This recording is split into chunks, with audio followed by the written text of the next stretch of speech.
Good morning and happy Saturday. Nancy Burt-Preece here. I'm an independent Stampin' Up! Demonstrator, and I wanted to draw your attention today in your annual catalog, May 2021 to April 2022. We're going to be today on page 155. You can see where I'm pointing. And we're going to be looking at this Pretty Flowers embossing folder and making some cards with this. I'm hoping I can show you some unique ways to use it. So let's get started. Here is the Pretty Flowers embossing folder. Here's a hint. When you're putting paper in, let me get my little piece of paper here. I always try to think of having this part. This is the part that's doing the embossing. Now, usually some of the embossing folders that are heavier, we use this extra plate number 4 when we're going through our machine. For this one, we take out the cutting plate. This is number 2. Take that one out, and you're just going to use your base. You can see mine is well used. Put this through, and then a top. So 2 number 3s and 1 number 1, and of course your embossing folder with paper. And that will roll through beautifully and emboss this specific embossing folder. So let me show you a couple cards with this and show you what I did. So the first one I made was this. I saw this online, and now I can't remember. I will try to remember who the person is that did this beautiful card. But they embossed, and this is in Highland Heather, and I just put it in, and I had just embossed the front half.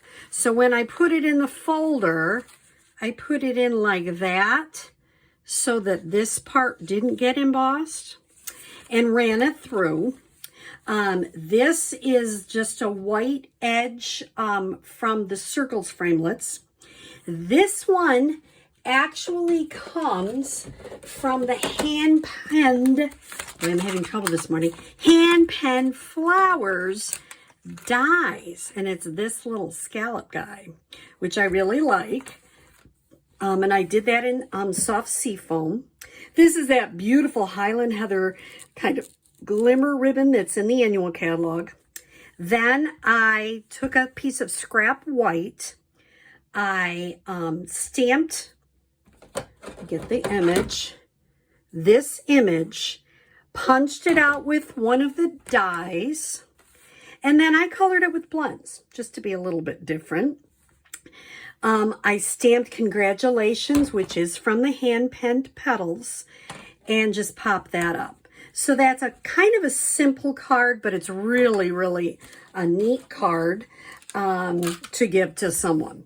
So that's my first one I made. The second one, I saw kind of a design online from years ago, and I already lost one of my little guys.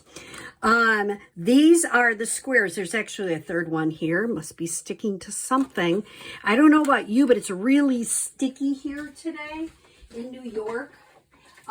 So we have a lot of rain, so I will put down another one to make sure that looks correct.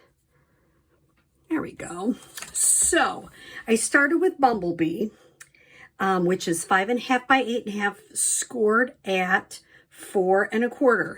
This one is the other way. It opens up. So this is 4 1/4 by 11, scored at 5.5. For this one, then I have the white being the matte, 4 by 5 1/4. Then this is 3 3/4 by 5. What I did is I embossed it first. Then I took a circle from the circle framelit and cut it out. The next thing I did is lay this yellow embossed piece with a cutout, and I laid it on the white mat, and I used a pencil and made a little circle so I knew where to stamp. Then I took this off, and I stamped the same image, but this time I used these to color in the image. So I'm using Pale Papaya, Misty Moonlight, and Mossy Meadow. So I use that. It kind of gives it a watercolor look, which I really like. This is a blend solid look, and this is a watercolor. So they're both neat. I use the hand penned Anything is Possible. I used that scallop again, and then I just used, this is last year's in colors, and they're in squares this year. That kind of looks neat.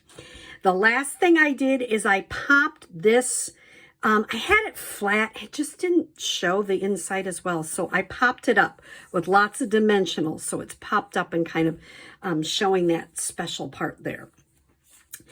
So that was my second card. My third card, I decided to try some fun. So what I did is I made sure I knew this black Stampin' Up! Part was here. And I used my Balmy Blue. The first time you can see I kind of rubbed it down. And it has that kind of effect. The second time I just kind of went back and forth with my Balmy Blue. And then I embossed it right away. And it has a little deeper background. So whichever one you like. And then this is from the Color and Contour dies. I cut it out and once again used hand pen for the thanks. And then just I have some of these sequins, and I used to have those right in my head, but right now they're escaping me.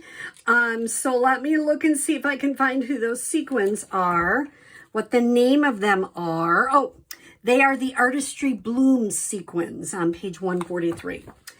So this is the white seam binding ribbon. So very simple.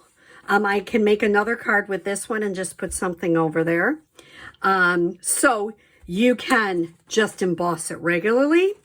You can put some ink in with the embossing, or you can emboss it and then use your blends to color it.